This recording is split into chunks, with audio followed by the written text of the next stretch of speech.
Okay.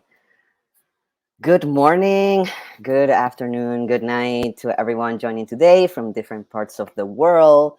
Welcome to the 18th annual Seattle Trans Film Festival Translations. This year we have a hybrid festival with in-person events in Columbia City, Seattle from May 4th to the 6th and online May 4th to the 7th. We want to thank Art Lodge Cinemas and the Beacon Cinema for hosting our festival this year. And welcome to Artless Media Filmmaker Panel. And I would like to invite my guests today into the room. Hello. Hi. I would like to have you all introduce yourselves to begin our conversation today. I'll start with myself. I'm Anto Astudillo. My pronouns are they, them, and I'm this year's translations lead programmer. Who's next? You're next. Hi, I'm Georden West. I directed PLAYLAND, which Russell produced. And I had the pleasure of meeting Grace on that set for the very first time as well. So excited to be here. Hi. Oh, you're gonna go? Do you want to go? No, get it. Hi, my name is Grace Byron. I am a writer, and I like to say that I used to make films, but who knows what the future holds. I like that. You're leaving all options open. Yeah, That's fair. My name is Russell. I am the founder of Artless Media, which is now owned by three of us. I'm a visual artist. I make experimental work and play with 16 millimeter a lot, but also try to use Artless as a place to support other people's voices who are doing sort of like-minded work in different forms and different ways. So we like to say that we are interested in the unconventional and the underrepresented. And for us, that is really just about finding people who are using image-making mediums in interesting, oftentimes experimental-leaning ways that are really invested in the queerness of the image and the queerness of construction, and how that can lead us to new languages around the oftentimes identity, sexuality, embodiment, all those kinds of things. That's awesome. Thank you for introducing yourselves. And I know Georden from Emerson. We both went to the film and video program, MFA program there. And I saw Georden's amazing work. I was really excited to see PLAYLAND out and about in many different festivals where it has been shown. And also to actually see the film, which was such a unique experience and definitely unconventional if we're talking about that. As an experimental filmmaker, experimental being such a difficult word nowadays. Like, some people don't like to call themselves that. Some people like to call themselves personal cinema filmmakers or writers, poets, and I was really drawn to learn more about Artless Media because of what you just talked about, Russell, about supporting the unconventional, supporting the underrepresented, and what does that mean also in our community, in our trans, non-binary, gender non-conforming, two-spirit community. Like, what does it mean to make films, or to make visual poetry, or whatever you want to call it? So super excited to learn about your work, to also see your work, Grace. We're going to be sharing some clips from PLAYLAND today, and a film, a 10-minute piece by Grace. That is, I wish we had it in the official program in an Acts of Transition shorts block. I think it would have play very well in that program, but I'm also happy to be able to share it here, so people will be able to watch it through this connection. And I would like to start by learning a little bit about how you found each other. How did you all find each other? I think should describe. Yeah, I think Grace and Russell you knew each other before I knew Russell. So how did you two meet? I would love to know. What do you want to reveal, Grace? Well, there's nothing to reveal. That makes it sound so tawdry. Like, no, it was very professional. Well, yeah, I'm like, what is the thing that you're worried about revealing? We met because I was Russell's student when I was, oh my God, yeah, I'm like 19. Wow. So it was almost 10 years ago now. That's insane. And I remember I had already been trying to make films badly, and I think Russell really presented in an experimental DIY filmmaking class, like Jafar Panahi and Todd Haynes, Superstar, and Derek Jarman, and Punk Cinema, and like some of Andy Warhol's films, and just like all of these things that I had never been exposed to, that honestly I think changed the course of how I engage with art and what I was making at the time. Yeah. That's how we met. And then I was like, will you make this thing with me a few years later? And Russell was like, yeah. Yeah. Wow. Yeah. What about you, Jordan? Yeah. Russell and I showed a film in the same shorts block. It was the same shorts block, right, Russell, at Outfest? Was it I don't know. That's the narrative you weave, but I'm never sure. I'm not sure either, but I think it's a good weaving. I think it's a sound. It's a situated weaving. Mm-hmm. But I know we screened Outfest the same year. I think it was the Platinum Showcase. Did Tiffany program you or no? Maybe I have been making this up for years. I think you've been telling yourself a narrative for years about how we know each other, and I haven't corrected you, so it's okay. I think well, I know for sure we showed the same year at Outfest, and I had an idea for a larger piece that I really wanted to get off the ground, and I was coming off of like a pretty good festival run with a short, and really struggling to find someone who wanted to, I think, take the sort of cinematic risk that I really was hoping for in whatever would become like my first feature film, whatever that means, something with a runtime over 7 minutes. So I reached out to Russell, like cold email. I knew that they'd done some work with Josephine Decker. I'd seen some shorts, and I was like, this is the sort of maker I want to be paired with. And I knew I had a lot to learn. But at the same time, like, you're arrogant and you're like, I got this idea, everyone pay attention. So of course I had like a lot of energy and sent a cold email, and I just got really lucky that Russell emailed me back. So it really was just like our meet cute is pretty much one-sided, and only Russell got to be cute. So, and I got, I think, really lucky that they saw the value in what I was doing, and even pushed me, I think, to make it better, because I presented like a 20-page script that was really like deeply entrenched in the archive that I was doing research in. And Russell got it. I think I kind of had scared off a lot of other potential producers.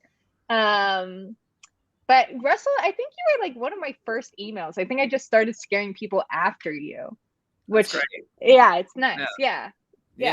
Well, that's amazing to hear because both of the ways of finding each other. I think we have an audience of younger filmmakers, or even filmmakers that no matter how old they are, because you can be much older and start your career much later, but are just starting and getting to know how to find the people that you want to work with, especially if you're doing a specific kind of work that maybe is not the traditional kind of work, it's not a traditional narrative documentary, where there are most of the funding out there is for that specific kind of work. And so when you're navigating hybrid forms of visual art, of audiovisual art, it's sometimes difficult to find each other and to find places that can support your work. And so it's really beautiful to hear both stories, and to learn how you got to know each other and find each other. And Russell, for you, you're also a filmmaker, but what is this, what pushed you to create Artless Media? I think the impetus was like starting to, I mean, honestly, around the time that Grace and I were in a classroom together, like I was starting to have a network for the first time of festivals, and even if not like financial support, some sort of institutional support, whether that was from universities or from people who are interested in engaging with my work, and starting to see the need for that for a larger community. It felt very tangible to me at that, like a decade ago, where it didn't feel like I had support leading up to that point in the way that I wished that I had. I was starting to see avenues to like talk to festival programmers and like rally each other's labor together to support each other on different films, and wanting to be able to have some sort of institution for myself that I could help other people do that same sort of work.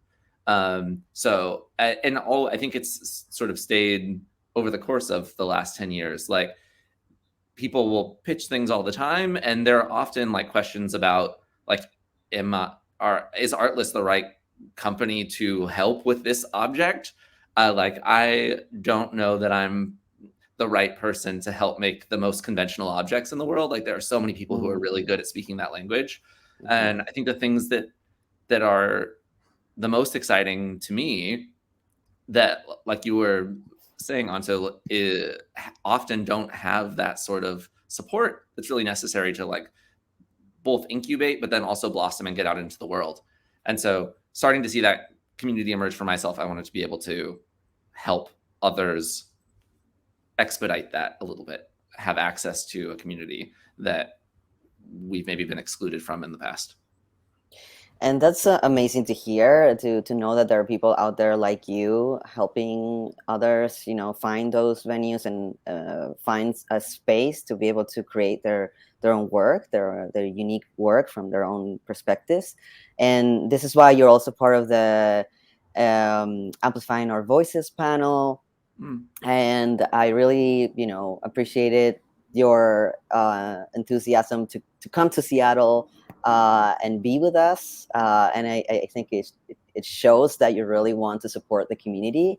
So yeah, I'm also really thankful to have you here in Seattle as well for that panel. And yeah, so we can start talking a little bit about the films that we're going to be watching today, or the excerpts that we're going to be watching today.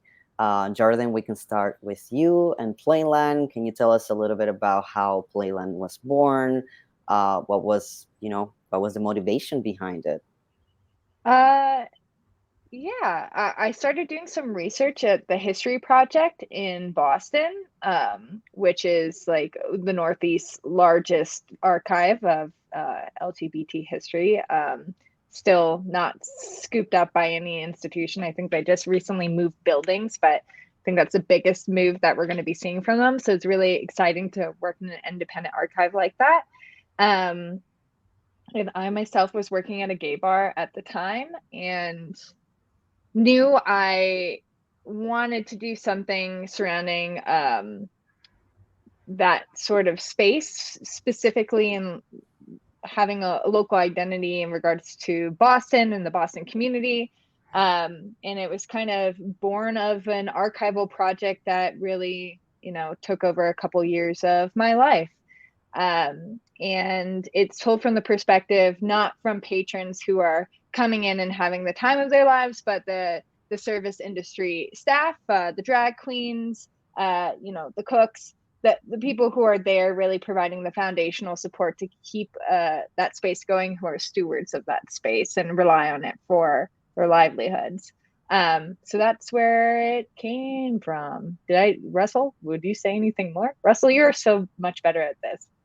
No, I think it's a project that is really deeply rooted in the archive, which is something that Jordan and I shared.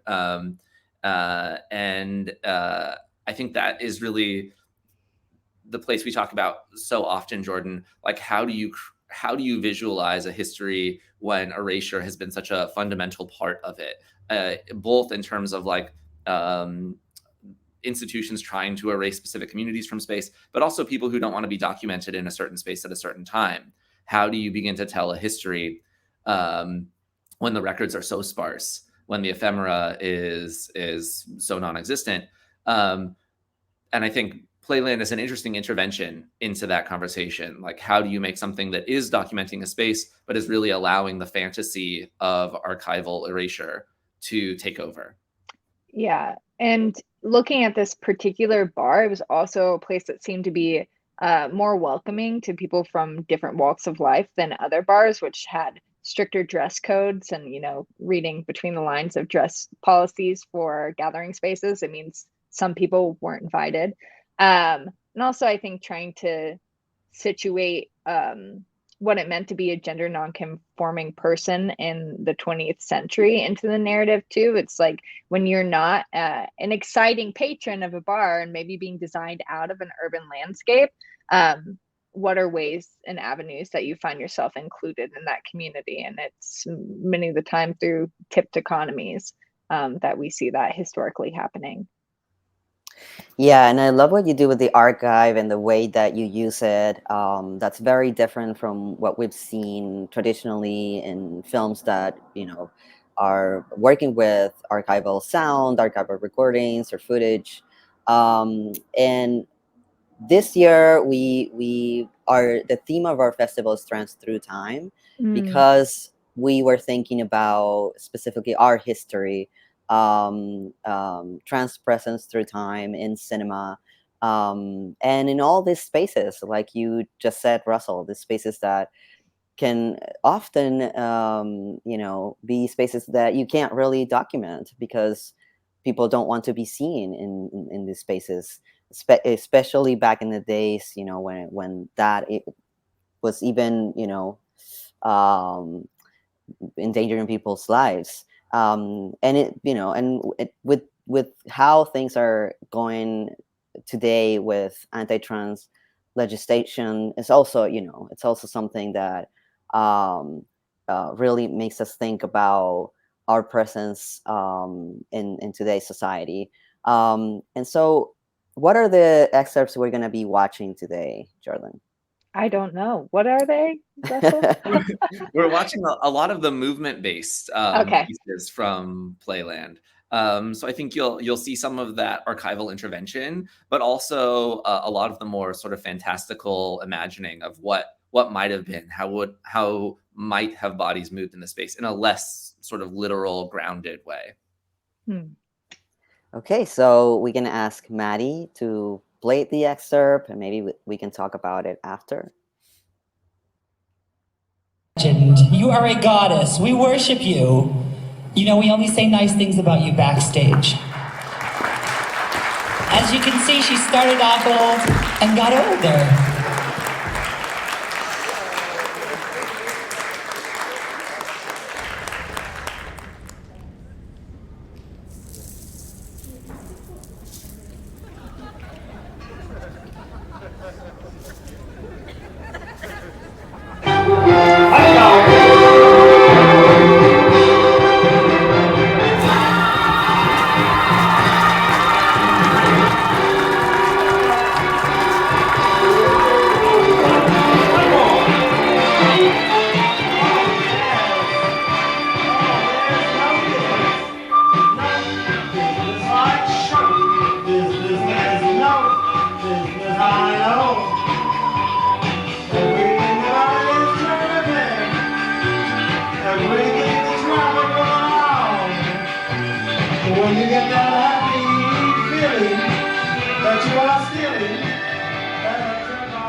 labels belong neither to church nor to state, but in the spirit of our times, to banks and corporations. Today on the 9th floor of City Hall, Kevin White's BRA director says he and the mayor do have a vision of Boston. We are in fact monitoring that, planning it, strategizing on a daily basis, looking out for the next 5 years and the next 10 years in a very careful way, so we won't tip the balance between what makes Boston great, its character and charm, and the need for economic growth.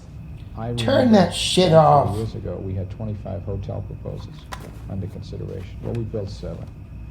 We make more people, developers, unhappy in the city than happy. We turn people away. A lot of the times when we went down the street, people just thought we were girls. You know, I was even embarrassed once. I was with schoolmates, and this guy wanted to talk to me, and you know how guys are.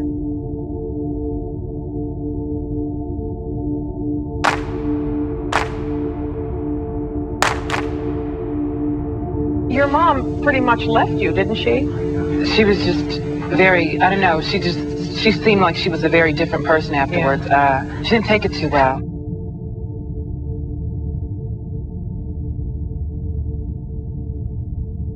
We just said we were going through some problems and we needed some time to help figure, you know, what was going on. Yeah. So, you know, when somebody said something like that, I mean, you can't just turn your back on them. But she did, didn't she? Yeah, she did.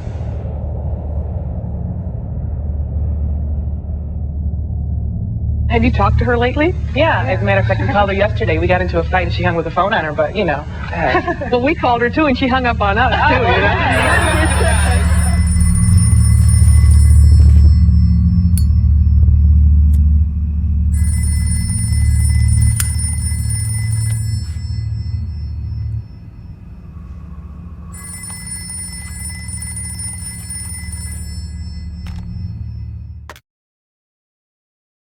It's a special pleasure and an honor to introduce our guest for this evening's show, Mr. Mel King. When you say violence, do you mean that in a general sense, violence against people, or do you mean more than just actually, let's say, being beaten up and assaulted? It means that you don't have a life, and it is a way of saying that you are dead.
The Alcohol Beverage Control Commission is considering lifting the liquor license of one bar with an eye towards others.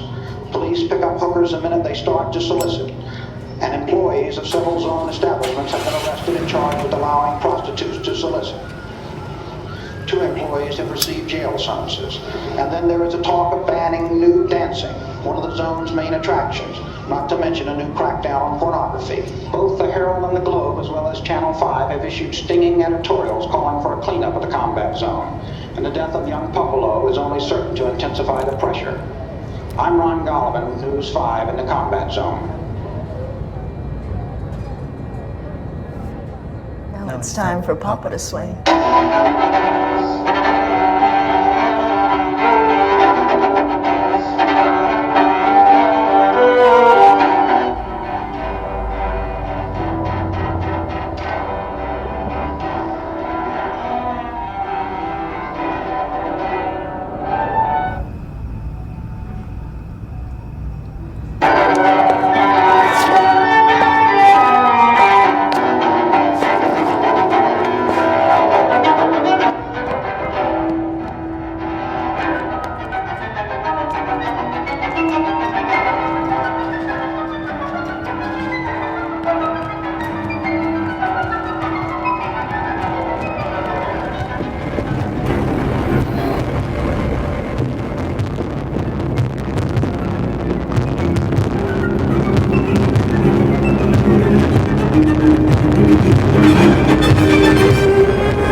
I was a waitress at the Governor Bradford, and the DJ didn't show up one night, and I said, I could do that. I figured, well, I knew every song. There wasn't a song I didn't know from like the first note. So I said to the owner that I knew how to do it, which I didn't know how to do. I lied. And he said, oh, great, fantastic, go ahead and do it. So I go up in the booth, and I look at it, and I'm like, oh, it's not Dad's stereo.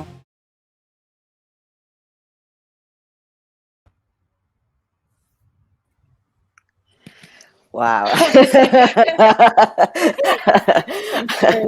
Thank you so much for sharing. You know, like I'm really excited that our audiences are going to be able to see at least, you know, a very well, long section of the film and not just like a little brief, because it really takes some time to be able to actually live the experience of the film, and I really appreciated that. When I watched it, you know, it takes this moment of kind of letting go of whatever expectation you have of a film, and just enjoying the ride, which is super interesting. I would like to start by asking you your decision, and this is, you know, maybe for people that don't know your work as much, of not using dialogue, but relying more in the physical, in the gesture, in dance, and the choreography, and the framing, and the lights, you know, like all these other elements that become so lively in your work. Yeah. So yeah, what we just saw, I think it's like 3 segments of the film that are more touch oriented, or and I think, you know, when we're dealing or thinking about archival silence, I didn't want to fill up that vacuum. I didn't want the only possibility for that vacuum to be verbal. I think the sort of conlang that's developed while working in the restaurant industry is largely a touch archive, where you are, you know, exchanging small gestures throughout a shift. You know, shit is really bad when people are talking a lot behind the house. So back of house work as being sort of place where it feels almost choreographed, like you round a corner and you say corner. where there's like words associated with movements, and what does it mean when those words are stripped away, and how do we reimagine those movements within a space, and how do we especially like Miranda and Jose and their dynamic and their relationship being really like about exchange, and that's both like it's largely gestural, and that sort of conlang and language that develops in that specific relationship is really, at least for me, like really enriching and dynamic and reflective of something that is largely maybe ineffable about relationships in general. And then how could I also allow the spaces where there are words, especially archival based audio, to really sing, and allow that to be the thing that we grasp onto sonically, rather than words that are mostly reimagined or imaginary. Because what is said throughout the film is largely based in archive. And so it's really about gleaning what's there, and allowing the rest of it to remain kind of quiet. It's more of an elegy than anything else. So allowing that energy and that sort of sacredness of what is left in the silence to sing. And I felt really lucky to work with a sound designer, Cal, who allows those sort of transitional moments to really sonically work. Like, you know, we touch one thing, so we're led to another moment, and allow that the sort of touching to have a sonic element. And also, you know, Russell introducing me to Aaron, who was the composer for the film, and wanting it to sound like really modern. And because I nostalgia on nostalgia, I was like, it's going to be so pastiche if it's all like, you know, string rises. But working with someone who more or less made it sound like a black hole. What does it sound like in the void? And then, you know, I think NASA, I was really excited about this. I know I keep on sharing it, Russell. NASA releasing like the audio from the black hole. And I like sent it to Aaron immediately. And I was like, we did it first. We knew it was there. So like, how can we create like a sonic element that really does sound like, you know, the echoes in the void, or something being stretched or sucked to singularity was something we were trying to get at there. Yeah, did that answer any questions? Yes, many. And it also brings up a lot of different questions. But I wanted to also talk about something that I really appreciated about the film.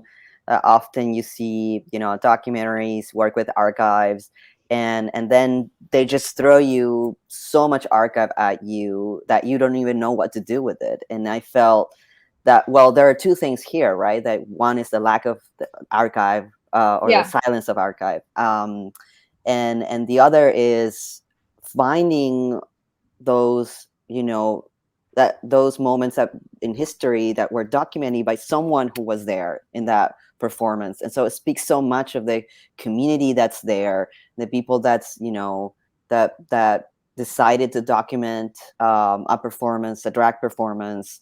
And then those moments appear, and they feel so precious in the film, like so valuable, because it is almost like a gift of history. And so, yeah, can you share a little bit about those, that you know, in this excerpt at the beginning when we see this performance, where did you find those?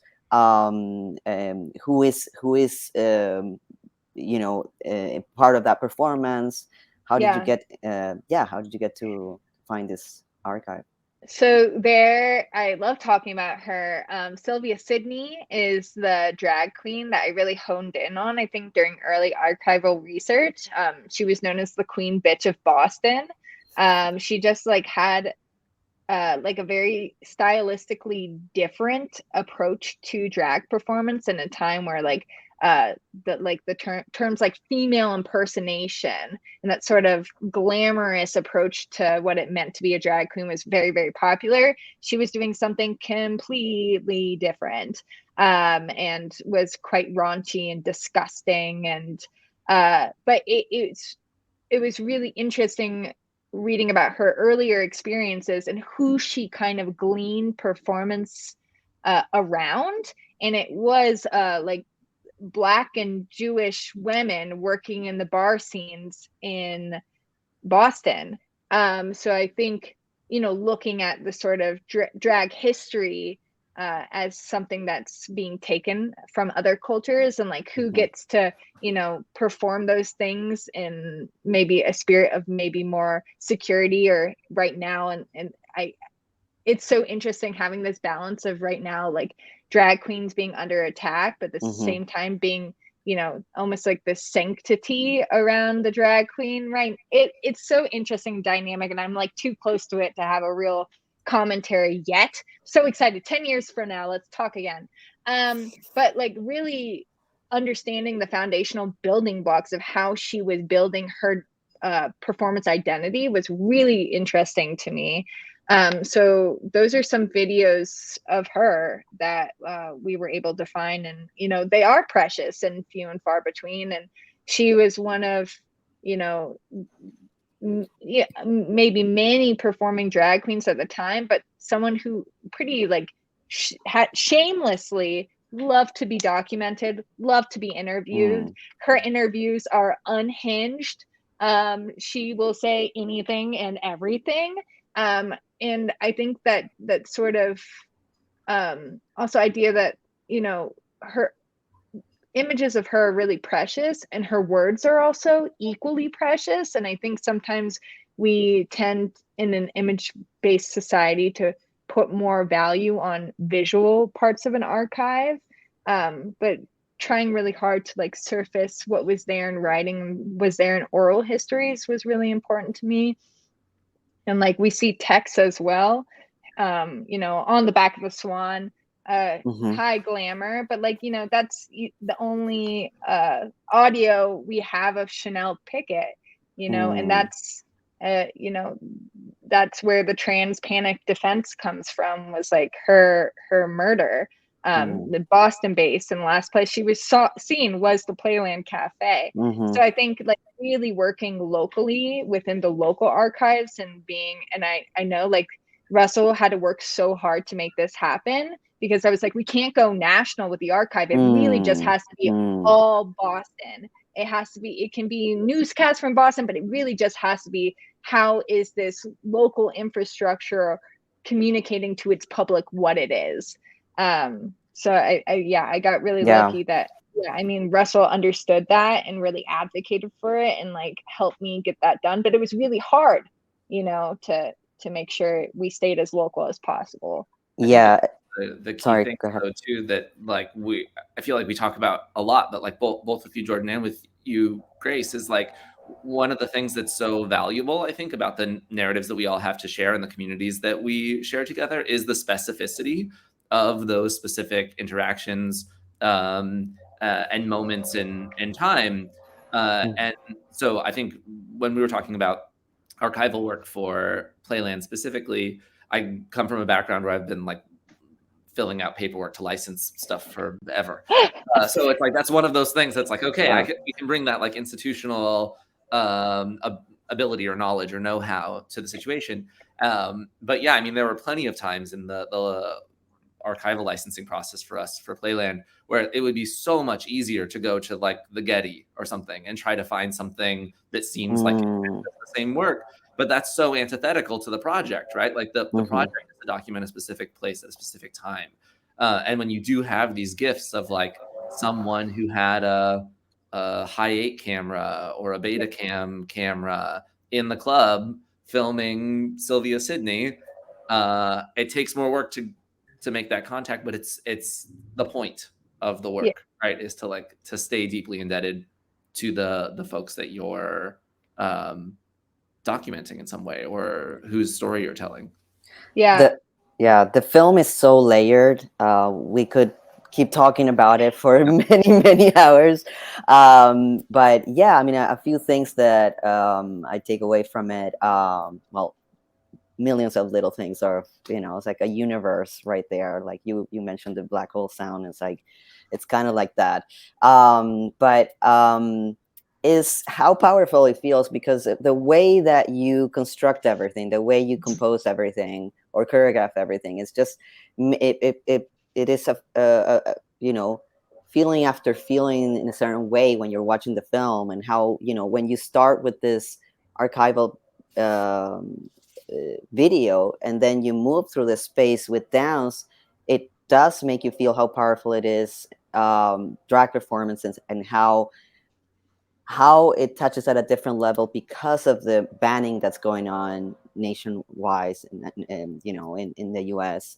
And so it just hits you so, you know, so profoundly, the way that everything is composed. And you know, and talking about focusing locally on, you know, your history, you know, your trans non-binary history, like how important that is as well, how to really focus on the places that that are, you know, yours, open for you to exist, that were there before, you know, that you were even born, and how important it is for us to find those places.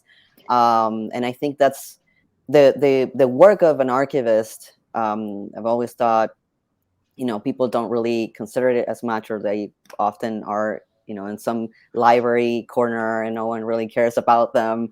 But this is the importance of it, is that the documentation of it is really a way to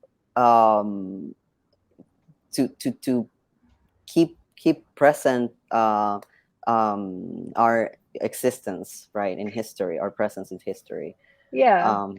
Definitely. And Russell, I mean, I think it was nice having a collaborator who, you know, of course, has like the sort of high theory approach to archive, but also understands the importance and value of applied theory in regards to how can we bring these archives to life in new and more innovative ways. So I think it's, you know, the balance of things. I think archives are sexy. Everyone should go to it. And like, you know, like they're open to the public. Like it's not just, you know, they are. Why did you say? They're yes, they're hot. Sexy. Like, they are oh sexy. My gosh. Okay, like the I love history it. project has like matchbooks with like phone numbers written on the back. And I'm like, this is sexy. You know, like this is how people exchanged information, like in the built environment, and like this is where we preserve it. And I don't want to make the mistake of like having rose-colored glasses, whatever that thing is, and like the sort of palimpsest that sometimes goes into reading like 21st identities back into 20th century identities. Like it's not like, oh, there were gathering spaces, so shit was less hard.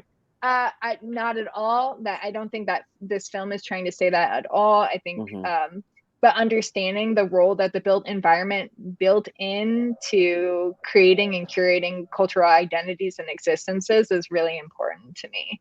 But go to your local archive, like, you know, donate shit to your local archive, get involved in your local archive. Like, it's really, I think, important.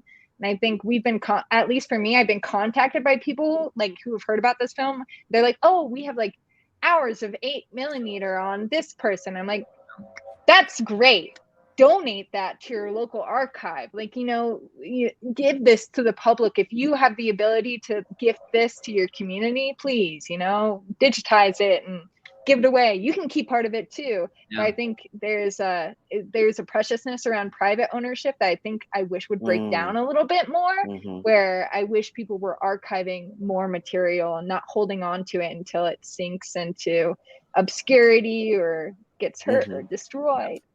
Maybe I'll also just say out loud to add on to that really quickly, Georden. If anyone is watching who does have like materials and you don't know how to do them, we have like a Super 8mm telescene sitting next to me and a whole bunch of old beta decks and stuff. Like you can contact Artless and we'll help you figure out how to do that if you feel lost. So yeah, we're also sharing your Instagram handles in the feed so that people can reach out to you. That's amazing. Thank you so much. And so I want to talk about Grace's work now. And Grace, thank you so much for being here today. And Russell, you mentioned that back in 2020 you showed Trans Monogamist at Translations. So you've had a relationship with Translations in the past. Did you show back then? Did you show the series, the full series? Yeah, we did, and I think amazing. there was sort of like a talk back after and like a live chat, if I'm remembering right. I think Russell, you were there too. Yeah, I think we were both there for it. It was lovely. That's awesome. Yeah, but today we're gonna watch a different film, Grace. Can you tell us a little bit about Etude? Yeah, what is there to say? Russell did this series of films that were all called Etudes, and the only, if I remember right, the only like qualification was that you took a musical term and a composer was partnered with a filmmaker, and the composer that I worked with, Aaron Michael Smith, is also the composer of Jordan's wonderful film. Shout out to Aaron, and also all of the wonderful work that he's doing with a publication called Field Guide, which me and Russell are also in. And it was the summer of 2020. I was working like 3 or 4 jobs to try and make ends meet.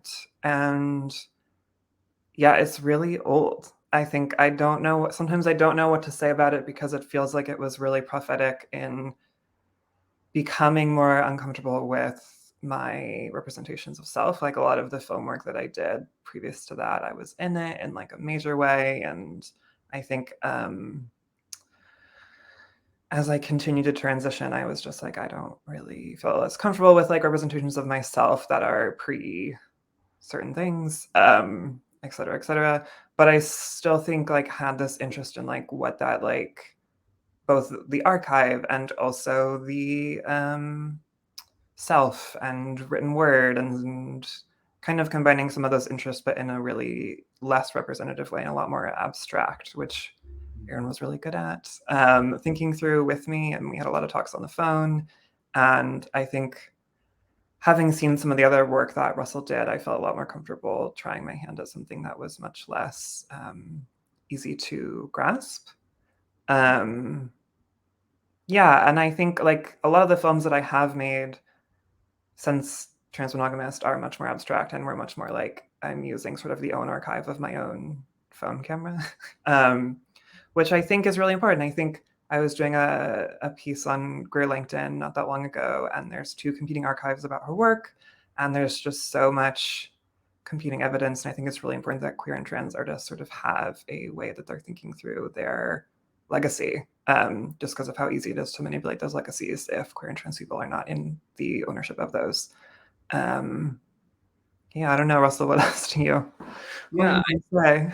I think that the Etude series, as you mentioned, is like extremely flexible, and so it is really like a space to imagine between disciplines, between composer and visual artist, but also to like internalize and talk through the sort of abstract meanings that language might have. So taking like a musical term specifically, and then riffing together based on our own personal experiences. So I think this piece is really gorgeous. I love where you and Aaron landed, Grace.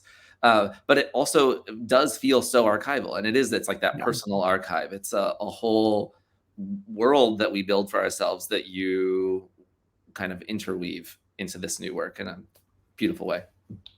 Yeah, there's a lot more written word to it as well, since that I have sort of transitioned to doing a lot more writing. I've done a lot of film writing for Screen Slate and Reverse Shot, and also sort of arts writing for the Baffler and other things like that.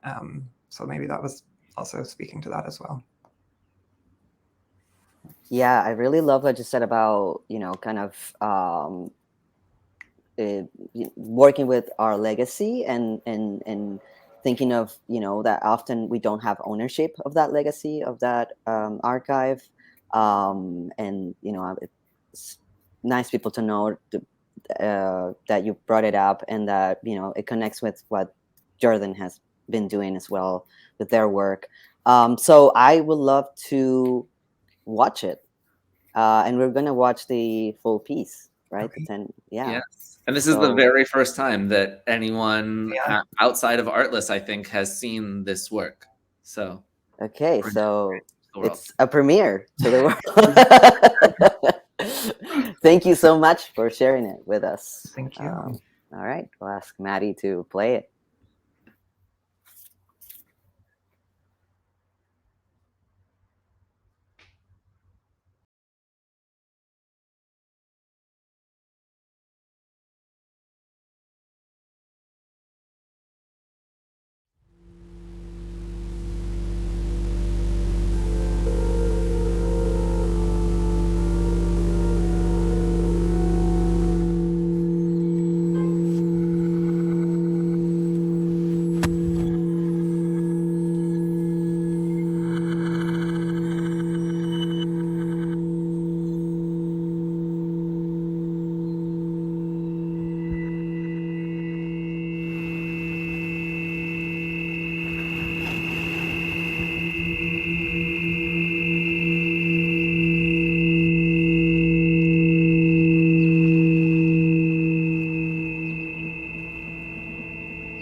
Listening to figure pictures. Drinking my carrot juice. In search of a personality. I'm not like other girls. I'm trans.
Wow, thank you so much for sharing your piece, Grace.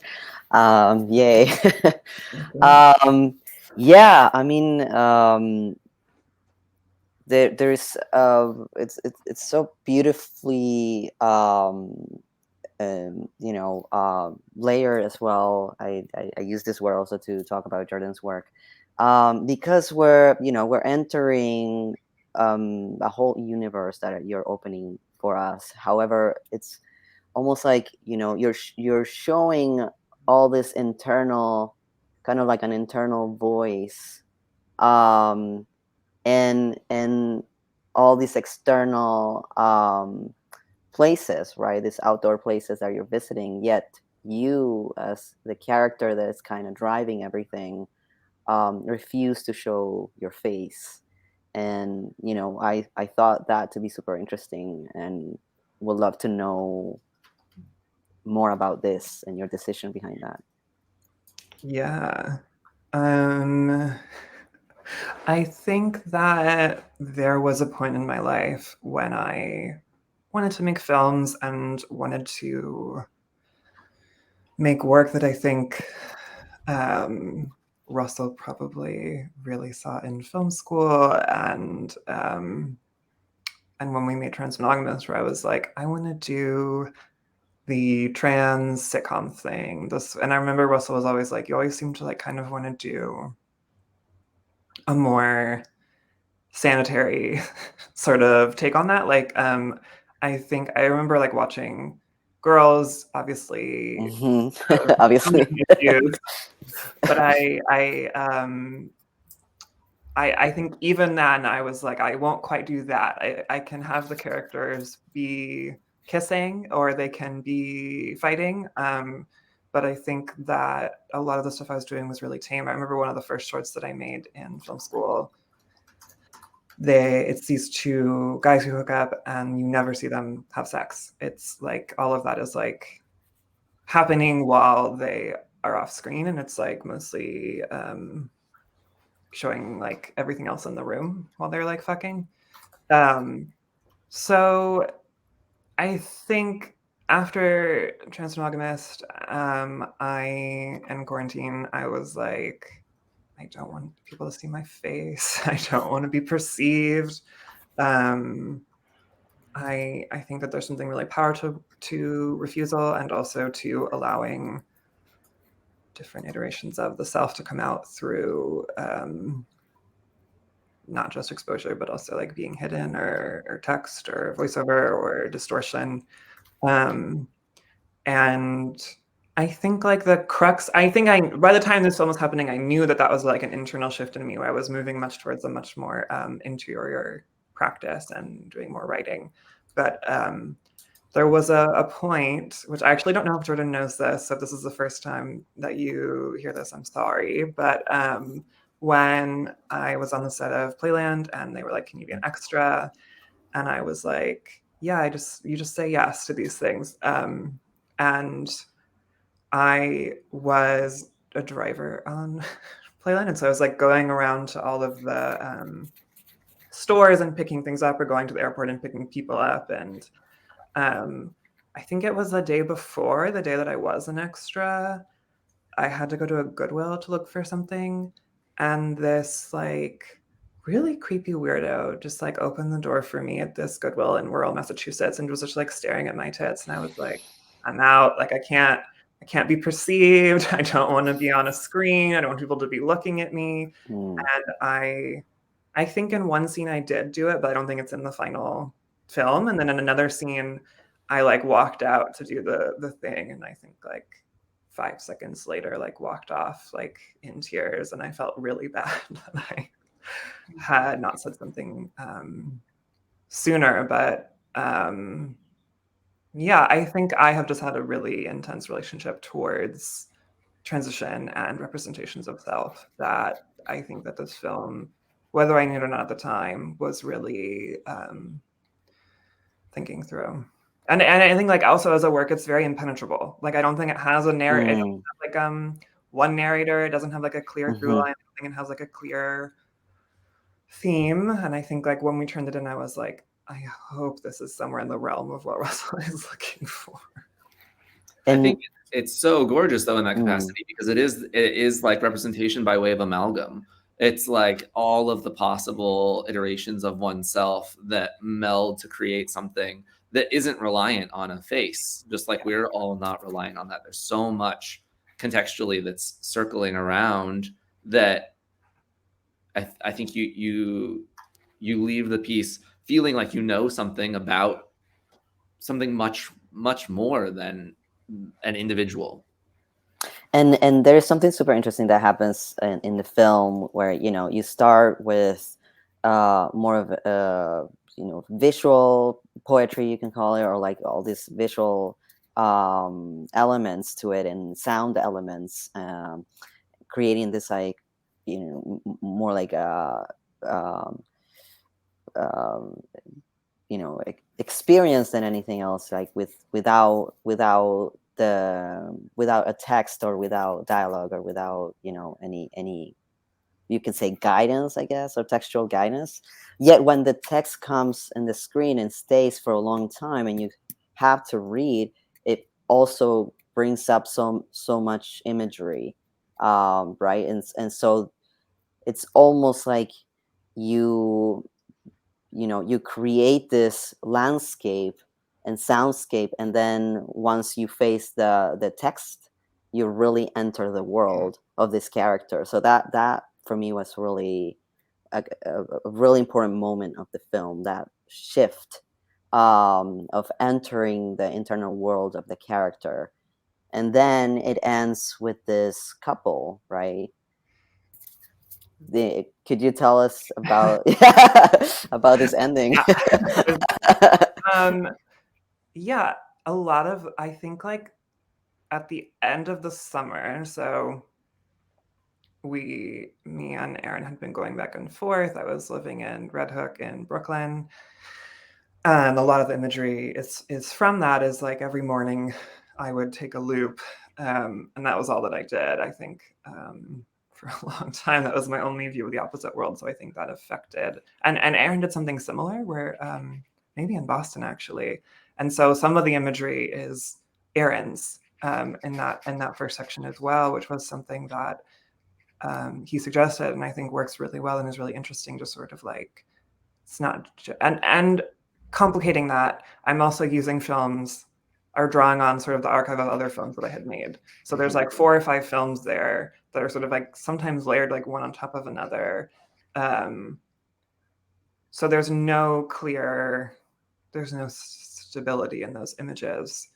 And I think I was just going wild on that. I think I'd always wanted to do a film like that. I think like Agnes Varda is somebody who I really love, who's always sort of revisiting her work. And sometimes directly putting herself on screen on like a previous work. And I think that was something that I did in this piece. And so at the end of the summer, it was like the first 3 minutes or something. And Erin was like, too short. I was like, are you kidding me? That took like so much out of me to like figure out any image that I was like, I want this to be on a screen. I think at that point I was very tired of film. And he was like, it's too short. You need to come back with something else for the second part. Like I have this sort of like weird soundscape that is 10 minutes long. And I was like, dear God, what am I going to do? And that is how the text thing came about.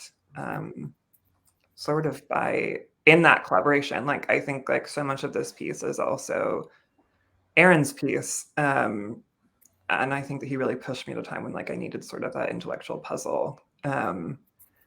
And at the end, I guess like in some ways that it was very me being like a teenager being like, you want something violent? Like this, it's not that violent. Like I think now I would have maybe even gone further, but at the time I think, I don't know. And a lot of films that I've done, like maybe like 2, the ones that Russell hasn't been too privy to, but I have been interested in like relationships between 2 figures where the boundary between pleasure and like domination is like a little bit thinner. And like maybe playing on sort of BDSM tropes, but not exactly. And so I think that is what that is alluding to in a sort of elliptical way. I also think it's interesting to read the film as like one through line character. I don't bring that to it necessarily, but it certainly could be. Yeah. And I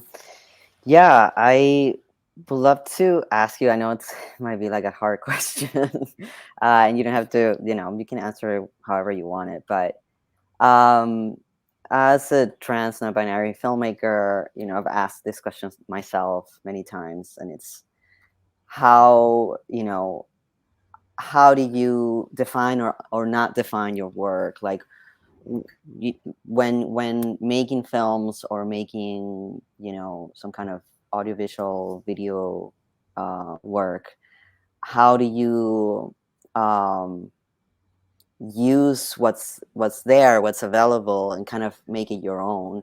And many people that I've talked to talk about what it means to make a trans film, or what it means to make a film from your own personal experience that might be absolutely different to what was taught to you in film school, for instance. And so I guess the question can go for both of you, Grace and Georden. It's like, how has that experience been for you with film, and how important it is for you to make your own work that maybe lies beyond the definitions of what filmmaking is? I know it's a tough question, and you can answer it however you want, but I feel like watching so many films here in translation, a lot of the films bring up that question of like redefining cinema, or like having to find other ways to define what we're doing, or maybe not define it at all because we're coming from such a different place, and that maybe we don't feel represented as how the canon of cinema has been built over the years. It's a tough question, I don't know. Yeah. Well, I don't even know if I'm going to answer the question. But I did not know that happened on set. I should blast it right now. I'm so sorry. I mean, no. But I didn't know it was going to happen. I didn't know it did happen. So I love that we're having I'm like now back on set in my brain and my body. But yeah, that sucks, and I'm sorry that happened. And I think I remember seeing you on set and then not seeing you and being like, at that point I was like, who knows? There are horses here. I have no idea what's going on. Yeah, it was during that. Oh my god. Yeah, that's what I thought, because I remember. Forgot about the horses. Yeah. How could you ever forget? I think that my only memory is the horses. But yeah, I think, in hearing you speak about your experience of like, what does it mean to make a personal film, and therefore like that representation of yourself be a static thing that's part of like some sort of archive you're not sure you want or not. I think a lot of my early work, also I was in it and then slowly kind of erased myself over time, in a way that was like quite conscious and very strange, where it was like I was in it and then I started having proxies. I was like, no, they're me. And then slowly that proxy got further and further away, from the way I would describe myself. Yeah, representation is to be my proxy. if we got to choose. I love that. Yeah, no, I started being like, I remember we had like a self-portrait assignment from one of our faculty members. I was like, this is maybe the worst fucking assignment I've ever been assigned. And I really didn't understand why I was so bothered by it at the time. Yes. Yeah. And I just turned in photos of someone else. Love that. Thank you. Thanks. Unfortunately, that faculty member wasn't super jazzed about that. But I think, like, there's so much fluidity, at least for me, within my experience, that like I don't think I'll ever be on screen again in any meaningful way. And but I do think sometimes I do proxy myself, and I see a tendency, like for photo projects or something, I'm like, okay, I'm not going to be in this, but this body that like feels like a body that I would aspire towards is here in lieu of me. And I think it's like one of those fun, like, do I want to be them, or are we going to fall in love dynamics like all the time, that I'm always like, I'm not sure. It's like, yeah, it's such an interesting dynamic. And I think when you're talking about like surfacing BDSM dynamics, like what does it also mean to occupy a body that, sometimes has to undergo pain in order to achieve like pleasure. Yeah, so I'm really interested to hear what you're like planning on doing that, and your answer to the question. The answer, I don't remember the question anyways, but here we are. That was an answer. Cool. I would only go back on screen, I don't know. Yeah. Tricky one, but maybe if somebody was like, will you play Burlington in a film? I'd be like, sure. But it has to be something really fucking interesting and not, I don't know. It would just take a lot of work. It would take a different embodiment.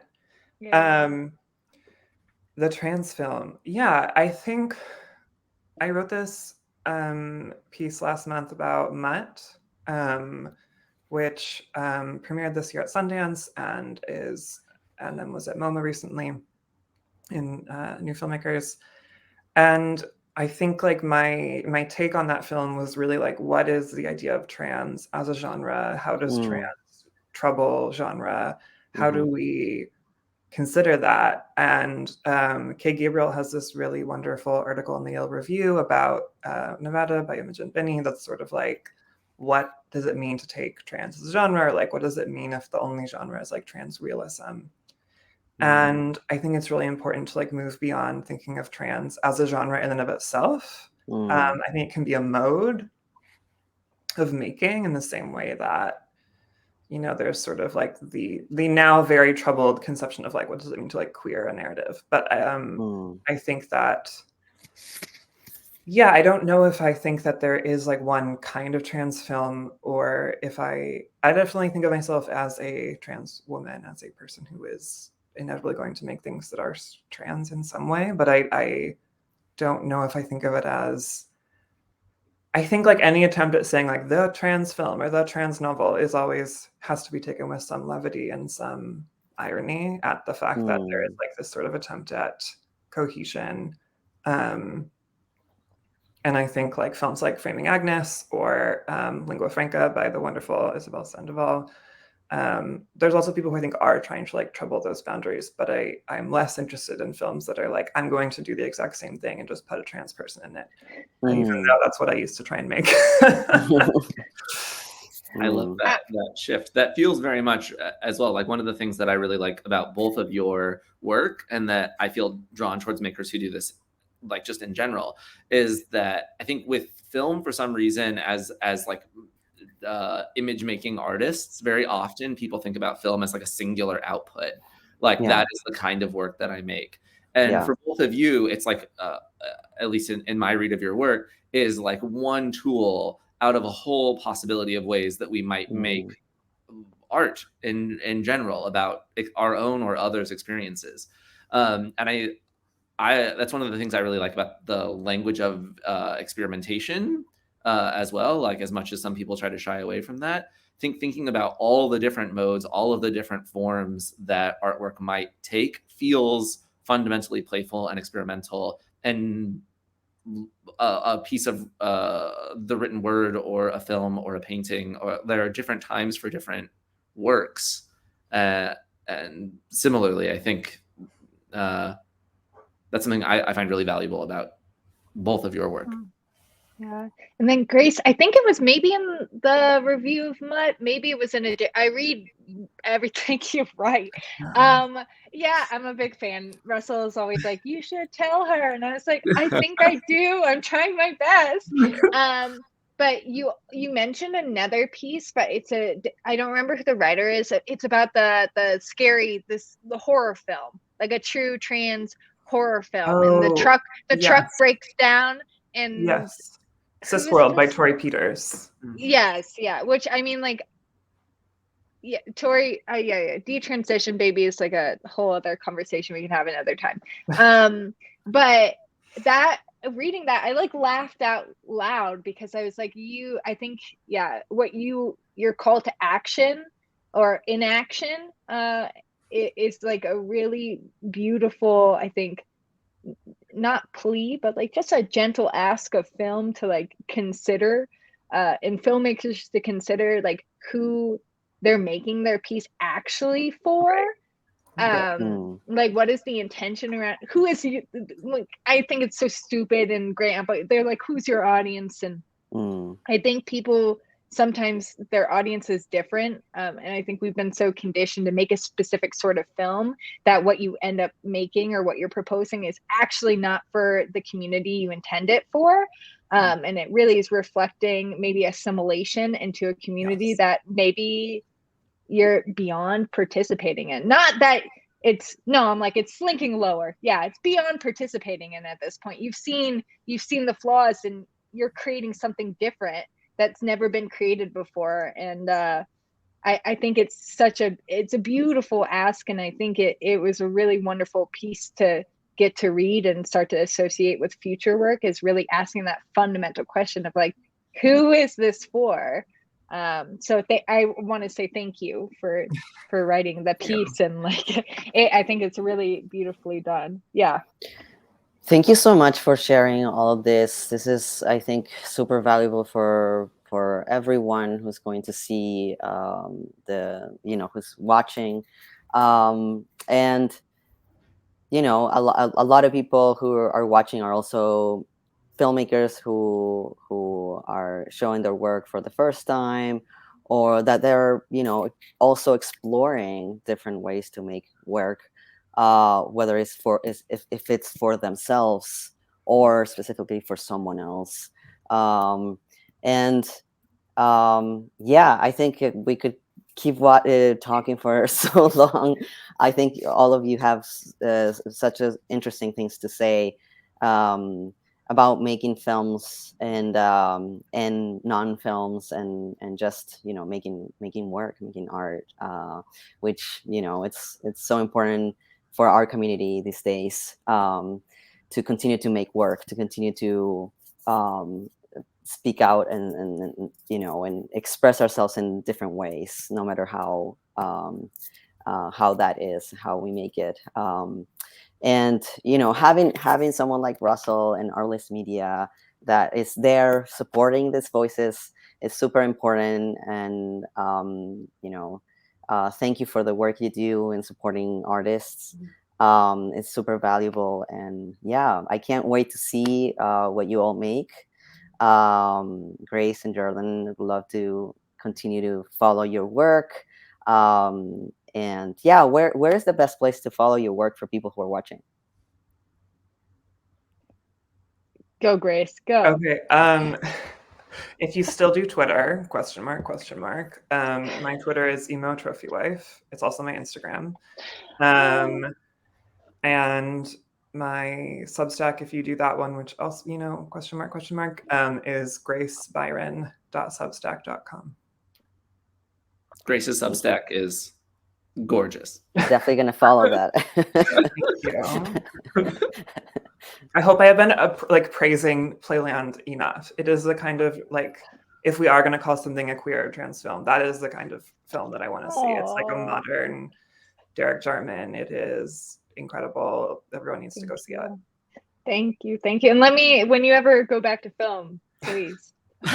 I'll make a cameo, even whatever you need, whatever you want. I put my body on the line.